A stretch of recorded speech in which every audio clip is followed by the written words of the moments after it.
Bonjour à tous, alors aujourd'hui je te propose une petite vidéo où tu vas apprendre comment tracer une fonction affine. Donc là je te propose 3 fonctions, donc on va tracer ces 3 fonctions à l'aide de notre repère. Donc bien sûr les outils que tu vas avoir besoin sont une règle et un crayon à papier.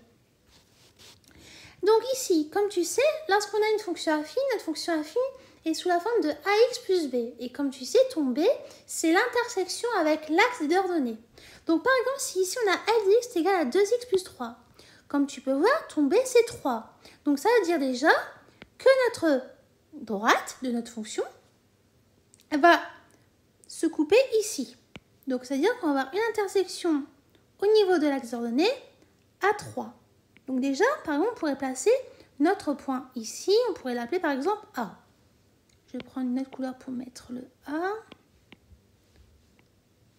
Hop. Voilà. Et voilà. Sauf, comme tu sais aussi, pour tracer une droite, il nous faut minimum 2 points. Donc là, on a déjà un point. Donc c'est l'intersection avec l'axe d'ordonnées qui est ici 3. Donc par exemple, je ne sais pas si tu prends x est égal à 1. Ça va nous donner quoi? Si on fait f de 1, c'est égal à quoi? Ça nous fait 2 fois 1 plus 3. 2 fois 1, ça nous fait 2. Et 2 plus 3, ça nous fait 5. Donc le tout, ça nous fait 5. Donc ça veut dire que si on prend un point B qui a pour coordonnées 1, 5, et qu'on le place dans notre repère, donc pour le placer, comme on a dit, c'est 1, 5, donc on va faire 1, et on va monter jusque 5. Notre 5, il est là. Donc là, on a 4 et là, on a 5. Notre point B, il serait ici. Donc là, on va pouvoir maintenant tracer notre fonction f de x. Comme tu sais, notre fonction f de x, c'est une fonction affine. Et une fonction affine, sa représentation, c'est une droite. Donc, là, moi, je n'ai pas les outils appropriés pour faire un truc assez net et assez précis. Donc, toi, ce que tu vas faire, à l'aide de ta règle et à l'aide de ton crayon papier, tu vas tracer une droite qui va passer par ton point B et par ton point A. Donc moi, je vais faire ça à main levée.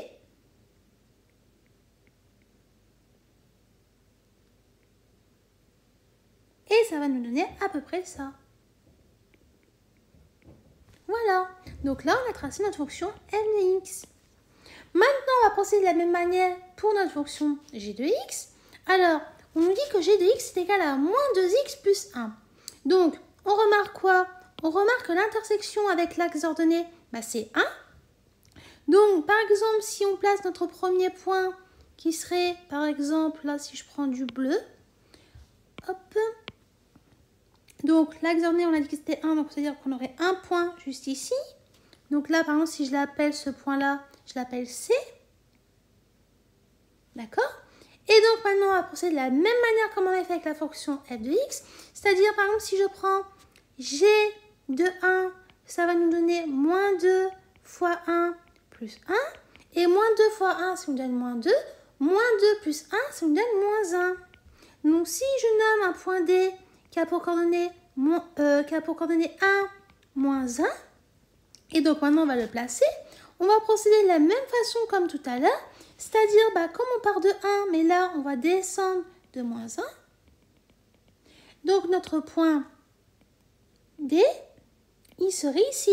Et ensuite, on va pouvoir tracer notre droite. Donc, bien sûr, toi, tu fais à l'aide de ta règle graduée et de ton crayon à papier. Ça va nous donner à peu près ça. Donc là, on a une fonction g de x. Ensuite, on nous propose h de x est égal à 6x moins 2. Donc, on remarque quoi? On remarque que l'intersection avec l'axe d'ordonnées, c'est en moins 2. Donc, ça veut dire qu'on a déjà un premier point ici qui est moins 2.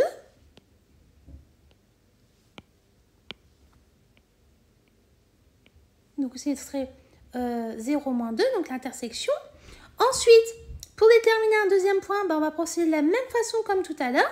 C'est-à-dire que si on fait par exemple h de 1, ça va nous donner 6 fois 1 moins 2. 6 fois 1, ça nous fait 6. Et 6 moins 2, ça nous donne 4. Donc par exemple, si on place un point, je sais pas, par exemple, là on avait appelé E.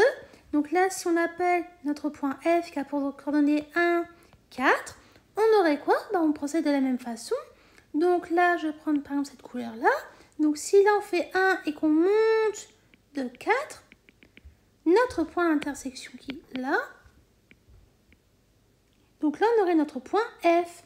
Et donc ensuite, on peut tracer notre droite. Et donc si je prends du vert, donc notre droite va passer par le point E et par le point F. Et ça va nous donner, normalement, une belle droite de cette forme-là. Donc bien sûr, lorsque toi tu vas tracer à la règle et au crayon papier, ça sera plus net et plus précis. Donc là, c'est notre fonction hgx. Donc voilà, donc là, comme tu viens de comprendre, on vient de terminer de faire notre petit exercice qui t'explique comment faire pour tracer les fonctions affines proposées. Donc j'espère que toutes les explications que j'ai pu te donner ont été claires pour toi. Et je te dis donc à bientôt et au revoir.